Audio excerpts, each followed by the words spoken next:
And like I said, what I've seen thus far is that most of this map is plains, and therefore there will not be ability to grow our cities at a particularly alarming pace.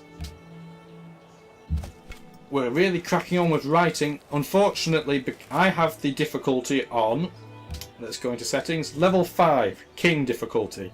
On King difficulty, the AI starts with pottery as a technology. It can also research technologies much more quickly than the player because they are cheaper. And all in all, this means that at the start of the game, the human player tends to get left behind a bit. That's why we're going for writing immediately, so we can boost our science. I'll explain more about this when we get to it. For now, we're just going to keep looking at the land. We've still not found anything of particular note to us, but hopefully we'll get back round to our capital soon. Warsaw can fire on an enemy. What does this mean? It means a barbarian has come nearby. We don't have to worry too much though, because barbarians in isolation are not very powerful. The barbarian brute is just a warrior in disguise. It's just got a different decal. So we don't have to worry very much about it. It's not very dangerous. It's the worst unit in the game. Did you see that? That barbarian encampment here has just spawned a new barbarian unit. We're not too interested in taking it on though, so we're going to try and ignore it as much as possible and just have Warsaw continue firing at the warrior. Luckily in this game, unlike in Civilization 4, cities can actually defend themselves to a certain degree. In Civilization 4, all the barbarian had to do was walk over your city's capital's, city space, and bob's your teapot, your city's been burned to the floor. In this case, we don't have to worry. We're just going to keep walking. Like so. This is a very pressed shaped map. I did not choose for it specifically to be like that. It doesn't look very naturally formed, to put it that way. There is some grassland over here which is of note to us, but what is also of note to us is that we never saw where Venice was. I'm guessing they're somewhere in this cloud here. Doesn't matter too much, I'll explain why later, but we have found ruins, so that's good. Hopefully no one will snipe them off us immediately. Nope, too slow. What do we get? 40 faith. We found an ancient oracle. I'll show you what this means next turn. We get to found a pantheon, and this is the first step towards religion. We have a lot of choices here as to what pantheon we could have. We could have culture bonuses, faith bonuses, food bonuses, production bonuses, happiness bonuses, more faith bonuses. There's a whole lot of bonuses. However, I usually end up picking the same ones. We're going to try and pick a different one this time. We're going to have Goddess of Festivals. It gives us one culture and one faith for each wine and incense we have. Notice how our tiled yield has changed. Our incense that we were working before now earns us an extra faith and culture points respectively. This is important for later. In the top corner, near the middle, you can see that's where the faith stat is. We currently have 10 because we had 10 extra from our pantheon. We need 600 to get a great profit. That's how we create our religion. But we're not going to worry about that right now. How many turns do we have until writing? We have 5 turns until writing, so we're just going to kill time by start building a shrine. We're not going to build it all the way though. I will explain why momentarily. We do have another barbarian encampment here though, and that is more relevant to us because it's quite near. But right this second right now, guess what? We're going to ignore it. I bet you're massively surprised by that.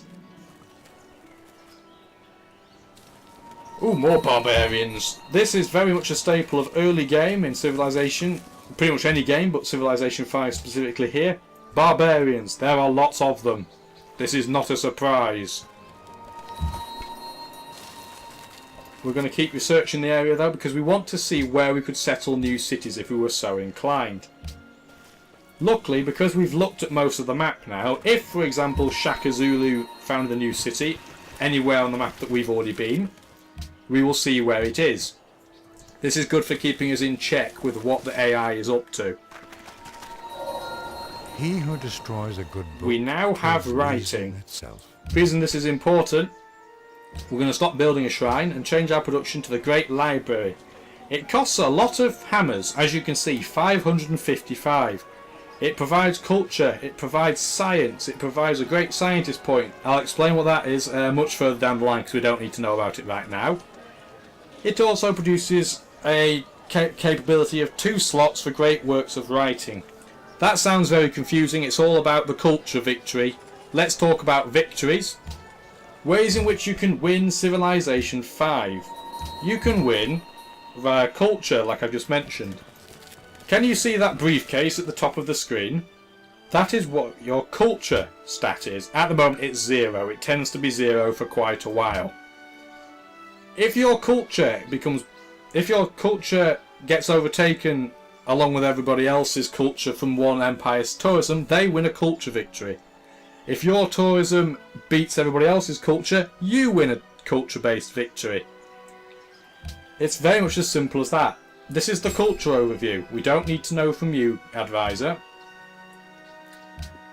Here is the interesting slide, I suppose. Here are our opposition. Rome, the Zulus, Venice. We don't have any tourism, so our tourism is non-existent. However, we can see how much culture has been earned by other empires. As you can see, Rome has the most out of the rest of them as 224. As it happens, I've made 352.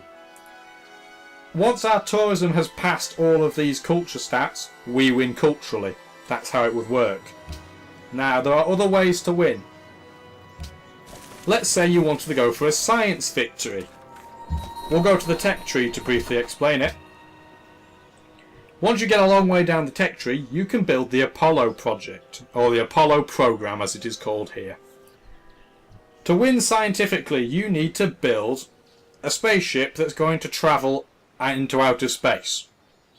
It is as simple as that. Once all the pieces have been built and put in your capital city, they are put together and launched off to space, and then you win immediately.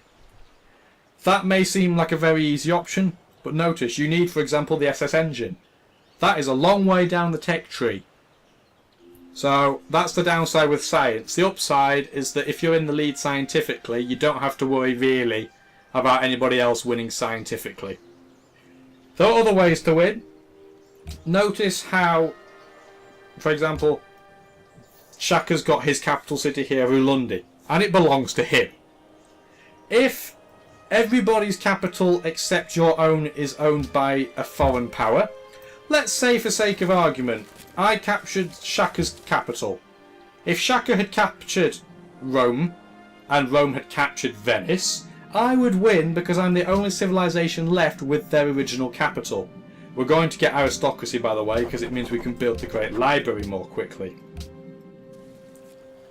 This is a very, very difficult victory on occasions, because if you lose your capital and everybody bar one has lost their capital as well, you'll instantly lose even if you own 90% of the map. So you've got to be very careful to protect your capital sufficiently. There are other victories. The diplomatic victory. Each empire gets a certain number of votes, and if enough vote for you, you win. Incidentally, the Zulu have made a second city I'm not even going to begin to pronounce, but they have settled it here. If he had settled it right next to me, up here, obviously that would cause diplomatic problems. Therefore war was more likely, etc, etc. To win diplomatically, you need to bribe people, generally speaking. And you can do that with money, usually. But liberating empires that have been destroyed is also a good way of going about that. There's another way of winning. You could win through time. We're playing a marathon game. That is genuinely what it's called. That means the game will last for 1,500 turns. If nobody's won after 1,500 turns, the person with the highest score wins. And as you can see, the scoreboard is in the top right corner. To explain how score works, this is the breakdown. Cities, population, land, wonders, technologies, future tech, policies, great works and religion all contribute towards your score. So if no empire has won by the end of the game through any other means, the time victory automatically comes into effect. You can turn these different victories on and off at your leisure, I have them all on because I feel you get a better game knowing that anybody can win in any different way.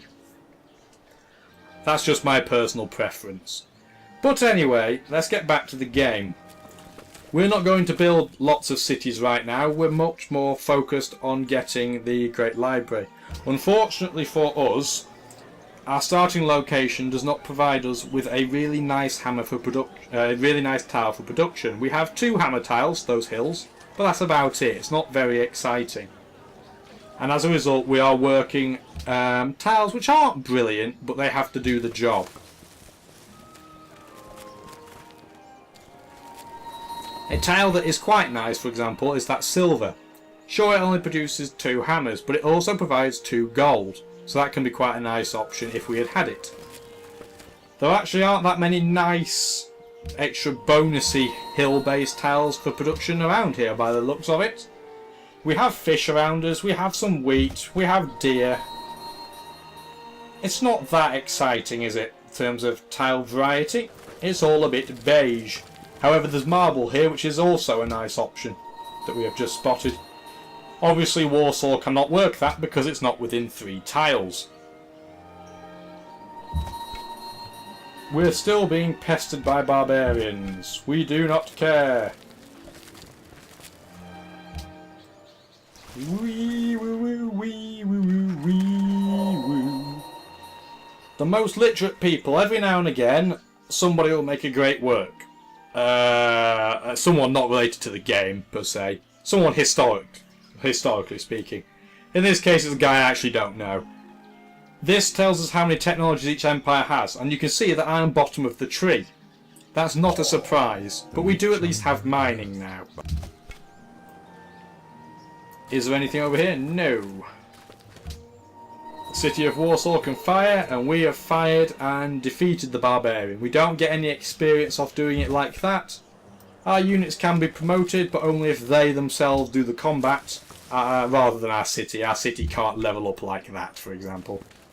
We're actually going to get to the stage now where we are going to try and take this encampment out. It will take a lot of effort because we only have a very basic warrior. How does combat work in this game, you may be asking me? The warrior, as you may guess, is a direct combat melee unit. It attacks units 1 tile away. And we right click on it and boom, we did damage to them, but they actually did more damage to us. You may think that's a disaster, but it's okay, because we can use fortify until healed, and we will heal 10 HP every turn until we are maximised. We can choose to stop healing at any point we want. Venice has a pantheon. They have chosen God of the Open Sky, so that means every pasture they have gets an extra culture point. But we're not bothered too much about that, to be honest. We actually really want what we want particularly is either the Zulu or Venice to be friendly towards us, because we don't want to end up being in a war on 2 different fronts. Obviously that is a bad idea. Now, we've done enough fighting to earn a unit promotion. We can either heal our unit instantly, which is a waste of a promotion. If you can get away with not doing it, don't click it. We can get Drill 1, which gives us a bonus in rough terrain, or we can get Shock 1, which is a bonus in open terrain. We're going to go for that, because most of the terrain around us is plain. We've got some hills and we've got some forests, but generally speaking, we're better off doing that. Now, we've got a tile that's opened up to us that we're going to switch to, so we're going to unlock the incense and lock in the wheat. We're sacrificing a faith and a culture as well as 2 gold for 2 food. That may seem a bit weird, because logically we want more. More food is more important to us right now though, trust me. Getting your population up quickly is very important. And they spawned a spear. The spear is stronger than the warrior. It is also a melee combat unit, and I am surprised actually that it didn't take me on. We're going to fortify.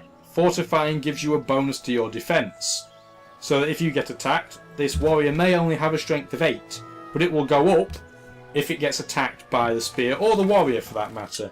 However, if we were to attack, for example, the warrior right now, we would receive a 10% flanking bonus against us, because there are 2 friendly units side by side sandwiching me in, and therefore we don't fight as well. I'll be honest, I was really hoping that the spear would attack us. Unfortunately, it's not playing ball, so we're going to move around to make this a bit more easy for us. As you may be unsurprised to hear, being on a hill gives you a defensive bonus. As you can see there, the spear would have a 25% terrain modifier. We're going to be sneaky though, and take the encampment out. We've dispersed the barbarians and got 75 gold. If you were Germany, you might have ended up getting that unit for free as well.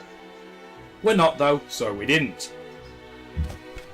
Unfortunately now, the spear knows that it's stronger than us, therefore it will attack us. Therefore, we are going to run away a bit. Accepting embassies allows us to do more complicated diplomacy later on. We could actually get that when we got writing. It just wasn't in our interest to do so. And I was wrong with regards to where Venice was. Here it is. It's actually not that great a starting location either. Rome now has a second city. It has Antium, which is also not in a very good location. Rome's not too bad though. It's on a river. Rivers are nice. I'll explain why later. London, we can't see very much of it, but it looks kind of okay-ish.